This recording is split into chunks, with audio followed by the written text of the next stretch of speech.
This episode is brought to you by Pepsi Wild Cherry. Pepsi Wild Cherry is bursting with delicious cherry flavor and a sweet, crisp taste that gives you more to go wild for. Getting wild may look different these days, but whether it's opting for a solo Friday binge watch or a big night out, everyone can indulge in their wild side with Pepsi Wild Cherry. Also available in Zero Sugar. So grab a Pepsi Wild Cherry and get wild.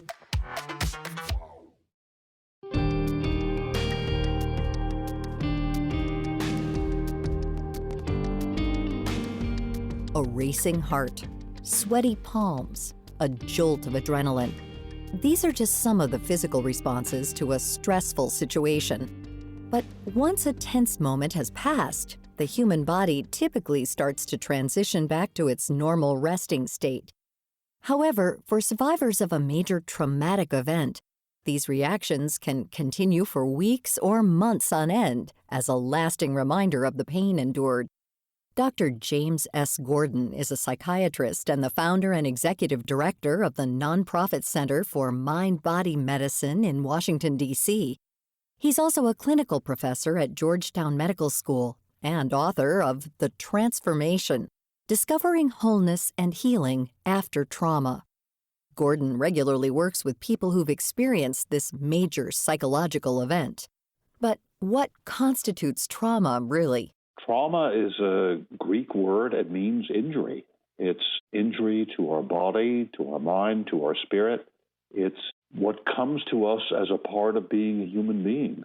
Gordon says most people will go through some level of trauma in one form or another during their lives. This can be the loss of a loved one, a pet, dealing with cancer or a divorce, or even finding yourself in the middle of an unexpected event like a mass shooting. Regardless of the underlying cause, it's helpful to grip the enormous impact these situations have on the human body and psyche. The results of trauma are that it disrupts our lives in a variety of ways, causes chaos, may cause us to shut down emotionally, to become more anxious and fearful, hypervigilant, to have difficulty sleeping. It disrupts every psychological and biological and social function. And I think the important thing to note is that it's going to come to all of us sooner or later. In a group demo led by Gordon, he highlights that trauma can strike anyone. It doesn't matter where you come from, your age, ethnicity, or race. However, he does believe that these demographics can increase our risk.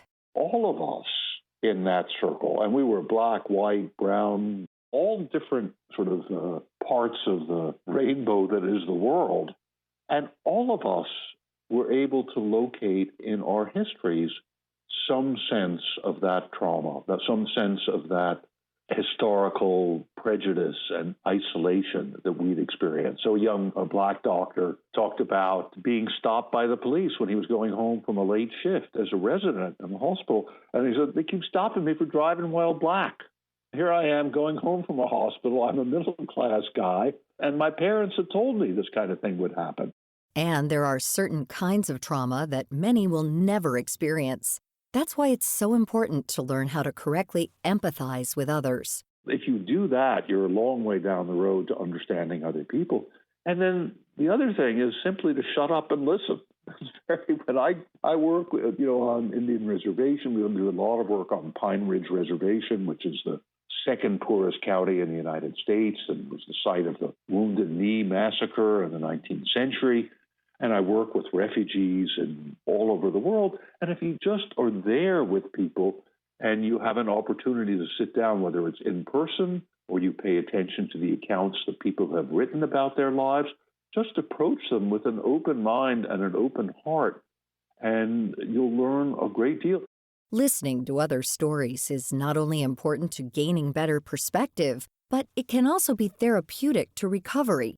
Gordon says trauma also plays a big impact on your body's key biological and psychological functions. Trauma very directly challenges us as if it were a life or death situation. I think that's really important to understand, that even though it may be the loss of a family member or a rejection or a major disappointment, and there's no obvious physical threat, we are programmed as vertebrates, as animals with backbones, we are programmed to react as if it were a life or death threat. A person's reaction to trauma can take two distinctive routes. The first, flight or fight, is the most common and well-known reaction. But while many believe flight or fight is caused by a physical or environmental stressor, it can also stem from emotional and mental stress. For instance, the loss of a loved one or friend can push a person to react as if it were a life or death situation. You feel overwhelmed, and there's nothing you can do about it. And that response is mediated by the most biologically or evolutionarily primitive part of the parasympathetic nervous system deep in the brainstem. So there's fight or flight and freeze. Both are potentially life-saving. If an animal is assaulted by a predator and is in the jaws of a predator, the best strategy is just to go limp and put out a lot of endorphins to numb the pain and to remove oneself, at least imaginatively, from the situation. And that's what we humans do as well. And again, it's a life-saving response, but it's meant to be turned on quickly and turned off quickly. And if it persists, then it produces the state of chronic freezing, chronic emotional shutdown and withdrawal that we see in people who've been severely traumatized. This freeze reaction happens when people completely detach from a tense situation. So, how do professionals step in and begin to help someone in this position? The fundamental technique that I teach right at the beginning of the transformation and that I always use when I'm working with people who've been traumatized or just people who are under significant stress is soft belly breathing. Breathing in through the nose and out through the mouth with the belly soft and relaxed. And what happens is that soft belly breathing balances out the fight or flight response, relaxes the tense big muscles, slows heart rate, improves digestion, quiets part of our brains that are concerned with fear and anger. When people are stuck in a constant fight or flight cycle, the relationship between the mind and body is disrupted.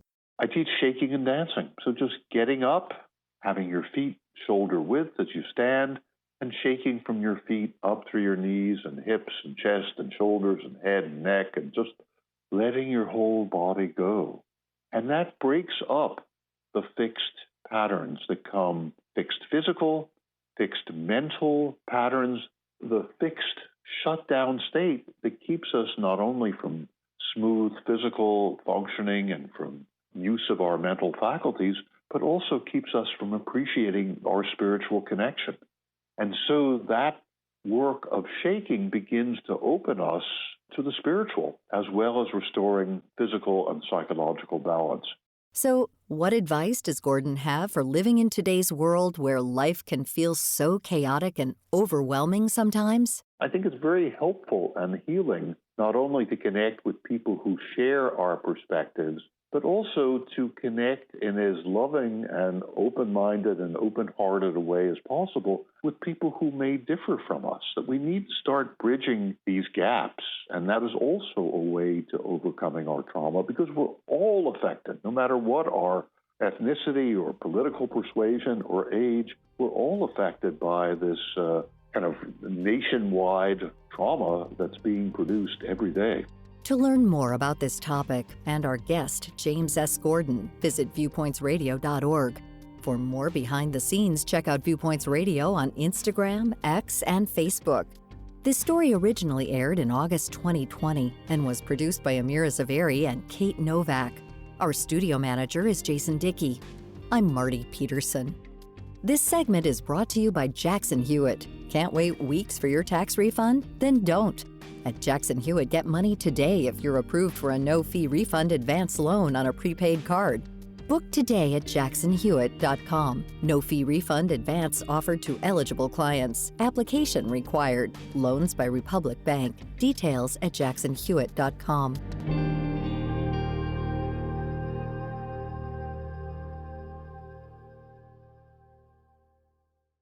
Coming up next week. You work hard, you get your down payment, you have an income, you can get a house. As of 2022, that changed, especially into 2023, and now we're here 2024. For many people, buying a home feels impossible right now. Then, Many astronauts from the 1960s who worked on the early space shuttle program actually made public statements to the effect that this is not a safe vehicle and people should not be flying it. The truth about America's retired space shuttle program. I'm Marty Peterson. And I'm Gary Price. These stories in depth on your public affairs magazine, Viewpoints.